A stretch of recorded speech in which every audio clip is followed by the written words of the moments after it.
전도서 3장 12절부터 보면 사람들이 사는 동안에 기뻐하며 선을 향하는 것보다 더 나은 것이 없는 줄을 내가 알았고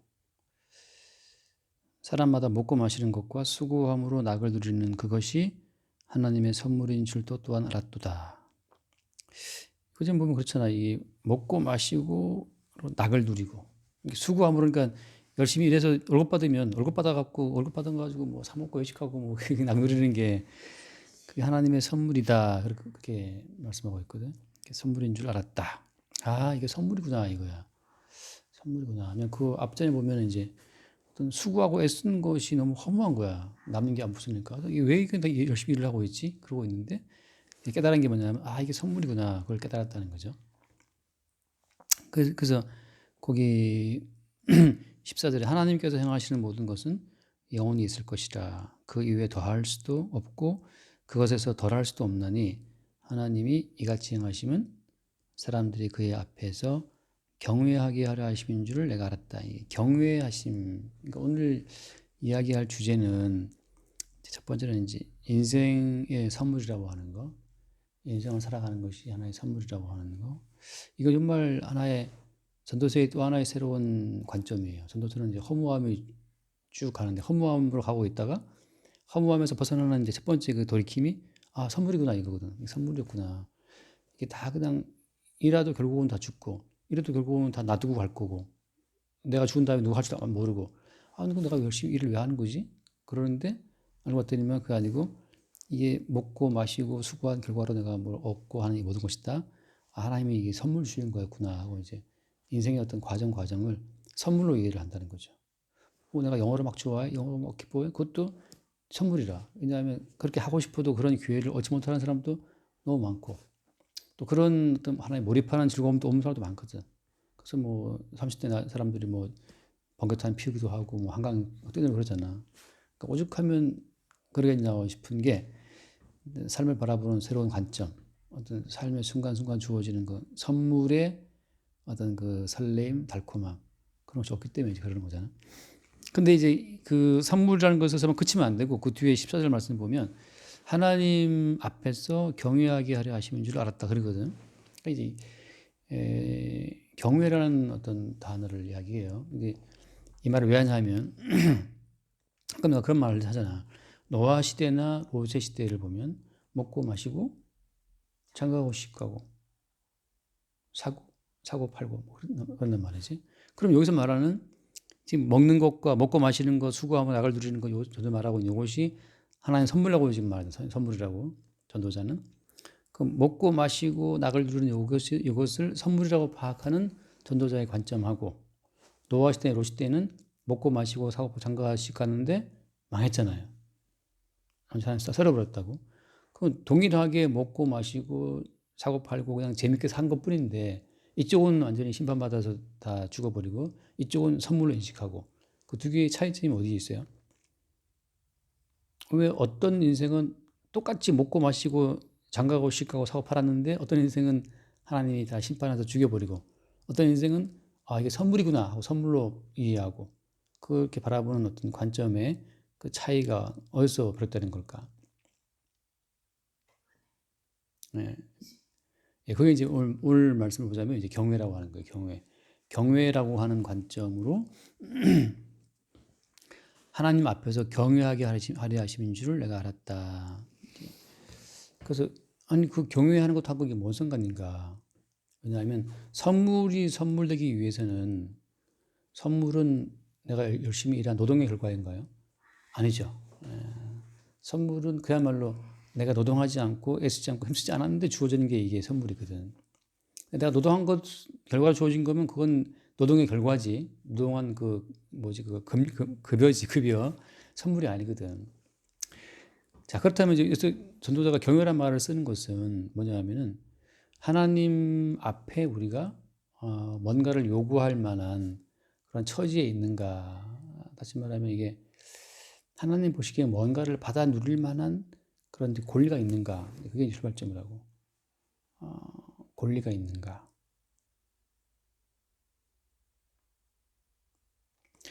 그러니까 이제 지금 전도자가 다 말을 못 하고 있어요. 왜냐하면 이거 이제 하나의 모형이기 때문에, 그림자이기 때문에.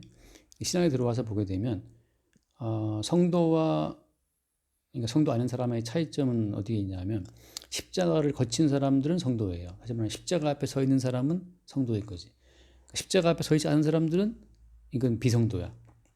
비언약, 반언약적인 사람들이거든. 십자가 앞에 서 있다는 건 뭘 말해요?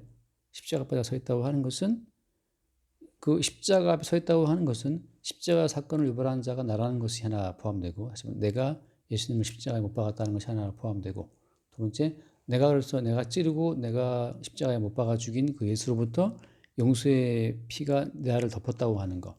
그러니까 오히려 나는 예수를 죽였는데 예수는 나를 위해서 용서했다고 하는 그 기가 막힌 어떤 관계성. 그게 이제 십자가 앞에 서는 자의 고백이거든. 그러니까 이제 아까도 약간 이번 시간에 말했다시피 출애굽할 때 마치 10번째 재앙 나는 밤에 어린 양을 잡아 죽이잖아요. 근데 어린 양을 잡아 죽이는 사람이 누구지? 부족관 주인이 죽이나? 도살장 주인이 죽이는 게 아니잖아요. 내가 키우던 양을 내가 죽이는 거라고. 요즘으로 치면 이제 말하자면 내가 키우던 애완견을 내가 죽인다고 쳐봐. 얼마나 좀 개들이 이뻐해요. 근데 옛날에 양들은 목자들에게는 굉장히 귀한 존재였거든. 그러니까 우리가 어디 있지?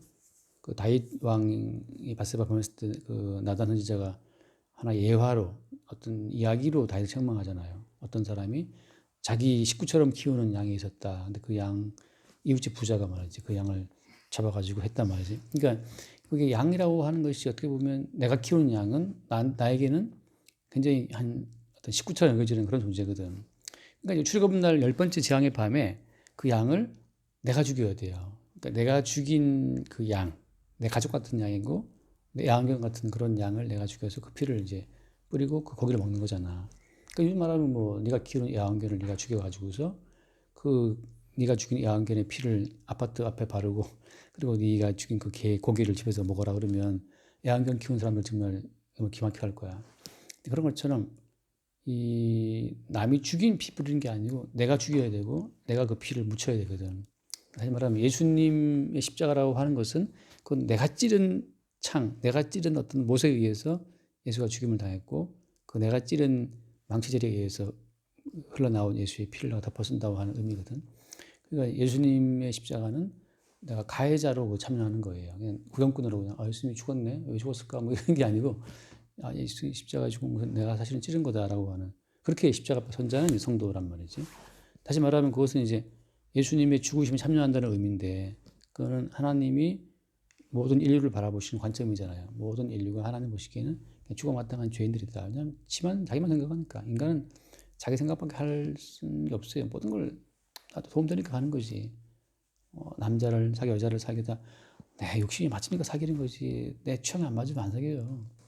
다 그런 거고 뭐 취향이 안 맞더라도 목적이 있으면 사귀고 이제 그런 거잖아. 목적이 있으면 내가 저런 돈을 빼먹어야 된다고 사귈 수도 있고 뭐 정략 결혼도 하잖아. 그래서 그 여러 가지가 다 섞여 있다고. 그러니까 사람은 다 자기밖에 몰라.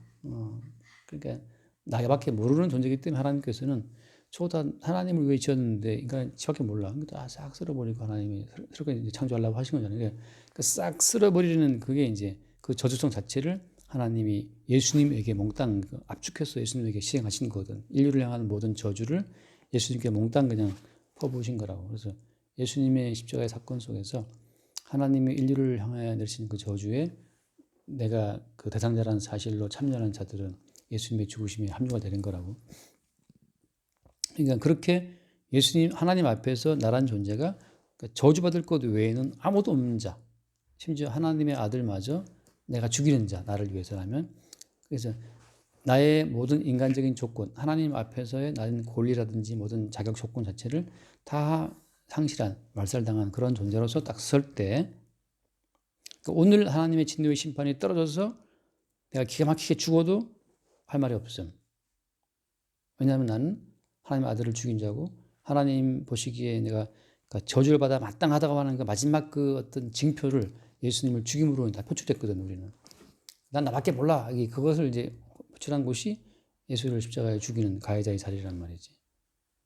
그러니까 예수를 죽이는 마당이면 우리가 누구를 안 죽이겠어. 수틀리면 진짜 뭐 난리 난다고. 예. 그걸 다 여러 가지로 그냥 덮고 그냥 눈치 보고 서로 계산하거든. 내가 쟤를 찌르면 제가 순위 주어줄 거 아니거든. 쟤도 날 찌를 거란 말이야. 계산해서 이제 밤길 어두울 때 자들이 할 수 있고 그렇다고. 그래서 이게 그러니까 우리는 나밖에 모르는 존재라서 그 하나님 앞에 어떤 존재인지가 십자가 앞에서 다 대통하는 거거든. 그런 입장에서 나를 보게 되면 나는 하나님 앞에 뭔가를 요구할 입장이 아니에요. 그냥 떨어지는 저주만 온팡 덮어쓰고 죽어야 될 입장이라고. 그런 상태에서 비로소 이제 어때? 먹고 마시고 수고해서 뭔가를 얻고 그걸로 내가 낙을 누리고 하니 모든 것이 이게 선물이구나.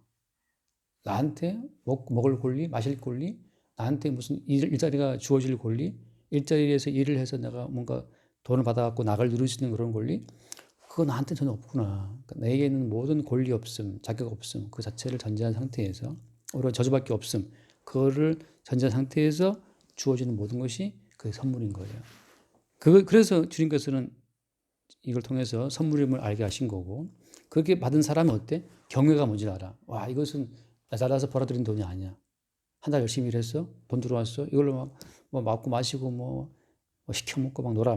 근데 그 나 자체가 당연한 권리가 아니라 사실은 권리 없고 자격 없고 오전 심판받아 죽어 마땅한 자한테 주님 내리신 선물임을 알 때 그때 우리는 경외에 대한 부분을 이제 알기 시작해요. 그래서 원래 이제 성경에서 보면 요한복음 5장에서는 뭐라 하냐면 하나님의 아들을 공경하게 하라 한다 하잖아. 그러니까 하나님께서 원하시는 것은 하나님의 아들 예수를 믿는 것이 하나님 믿는 게 아니에요. 그러니까 하나님 믿는 자들은 다 이게 사실은 마귀 섬기는 자들이야. 하나님 원하시는 것은 하나님 아들 예수를 믿는 거거든. 하나님의 뜻은 뭐라고 해요? 하나님의 뜻은 그가 보내신 자를 믿는 거거든. 그러니까 하나님의 뜻은 아들을 보고 공경하는 것, 아들을 보고 믿는 것, 그게 뜻이라고. 근데 왜 자꾸 하나님 믿어? 하나님 믿는 건 그 사실 마귀 믿는 거예요. 하나님 명확하게 예수님 말씀하시거든. 아버지께서 내게 오게 해주지 아니하시면 뭐라 했어요? 아무도 내게 못 온다 그러고 있어요. 요한복음 6장에서. 그러니까 하나님께서는 다 몽땅 다 예수께 보낸다고 모든 사람들. 하나님께서 예수께로 보내시는데 사람들은 예수께로 안 가고 하나님 믿고 있대. 분명 진짜 하나님이라면 어디로 보내? 예수께로 보내는데 그들은 하나님 믿고 있대. 그러면 그들 믿고 하나님 누구야? 마귀죠. 마귀는 계속 내가 하나님도 하고 하나님께 머물러 잡아둘라 그래. 어디로 못 가게? 예수께로 못 가게. 그러니까 경외라는 말이 왜 나오냐 하면은 이게 아들에게로 가야 뭘 배우냐 하면 아들이 대신 죽는 그 기가 막힌 고통 속에서 내가 존재하는구나를 안다는 거지. 그때 벌써 우리는 경외가 뭔지를 배워요. 하나님의 아들까지 십자가 못 박아 죽이면서까지 그 아들의 희생으로 내게 주신 먹고 마시고 수고하고 뭐 서서 뭐 타이핑 몇 개 치고 돈 10만 원 들어오잖아. 이게 나가면 인력시장 나가면 나도 나거든 많이 나갔거든. 이장에 일할 때는 인력시장 나가면은 보통 5만 원이었어 인력시장이. 진짜 흔히 말하는 운 좋은 날 10만 원 벌거든. 근데 엄청 힘들어. 그러니까 막 나가서 막 종일 했는데 한 5만 원 벌어. 근데 이제 막 7통 지고 그러면 10만 원 벌거든. 다음날 못 나가. 알아 누워 막 온몸이 아파가지고. 근데 그래서 10만 원 버는데 아니 5만 원 벌든지. 근데 뭐 한 몇십 분 뭐 책 좀 보고 뭐 해가지고 뭐 드드드 쓰고 10만 원 하고 굉장한 거지. 그러니까 이제 원래 우리는 죽도록 일을 해도 아무 데가 없는 옛날 종들 노예들 뭐 그런 입장이에요. 노예한테는 권리 없어요. 노예한테는 권리 없고 그냥 주인이 영광을 다 얻고 죽이려면 줄 수 있는 게 옛날 노예였잖아. 근데 이제 그 대신 죽으신 은 30개 팔려가서 노예처럼 죄인처럼 죽으신 그분의 죽으심 덕분에 내가 누리는 어떤 그 이런 평화를 알게 될 때 그게 선물과 동시에 경외를 품게 되는 거죠. 선물과 동시에 이 선물이 그냥 온 게 아니라니까 이 선물이 오게 된 배경을 보니까 이게 피를 흘리시는 어린 양의 아픔 하나님 아들의 고통이 있거든. 그때 비로소 이제 이 선물로서의 가치를 제대로 아는 거야. 그게 이제 하나님에 대한 공경이라고 경외라고. 하나님에 대한 그래서 하나님께서 하나님 내게 주어진 이 모든 것은 내 잘나서 주어진 것이 아니고 내 공로나 뭐 내 노력이 아니고 하나님의 아들 되신 있는 아픔을 통해 주어진 것이군요. 라고서 하나님을 대할 때 그게 경외라고. 하나님은 그냥 주는 게 아니야. 아들을 죽이면서 주신 거지. 그러니까 굉장히 엄연하신 하나님, 공의로우신 하나님이거든. 공의로우신 분인데 그분이 왜 이걸 줬을까? 그분의 공의 앞에 대신 죽임당한 대속제물로 죽임당한 어린 양이 있기 때문에 왔다고 하는 것을 알 때 이게 경외가 돼요. 하나님의 경외는 하나님 무섭습니다, 뭐 두렵습니다. 그 경외가 아니고 그 아들의 희생의 가치를 아는 게 경외야. 그래서 그러니까 하나님께서는 뭐라 하시는 거예요? 네가 내 아들의 가치를 아냐? 믿냐? 인정하냐? 그거 없어? 그건 멸망이지. 그래서 하나님 보내신 자를 믿는 것이 하나님 뜻이다. 근데 그분을 안 믿어. 지가 행한 것만 믿어. 내가 열심히 내가 공부해서 내가 오늘 뭐 계획상자 썼습니다. 뭐 너 잘났구나. 너 잘났어. 그게 이제 하나님께서 이제 심판이거든. 그래서 나오는 게 경멸하고. 그 우리가 왜 바벨론 느부갓네살 왕이 자기 지혜로 힘으로 왕국을 세웠다고 막 까불 때 그때 하나님께서 딱 치니까 7년 동안 짐승처럼 풀고 살잖아. 짐승처럼 이성 지혜가 떠나가 버리니까. 그러니까 사람의 지혜 떠나간다고 하는 것이 또 아무것도 아닌 거거든. 그래서 이제 내게 주어진 모든 것들이 어린 양의 대속의 희생을 주는 것을 아는 그 자체가 경외가 돼요. 그러니까 이 경외라는 건 여기서 지금 감춰져 있지만 신약에 들어오게 되면 예수님의 희생을 전제하지 않고서는 그러니까 예수님의 희생을 앞세우지 않고서는 경외라고 하는 게 성립이 안 돼요. 그냥 내가 뭐 옷 단단한 게 입는다 경외가 아니라고.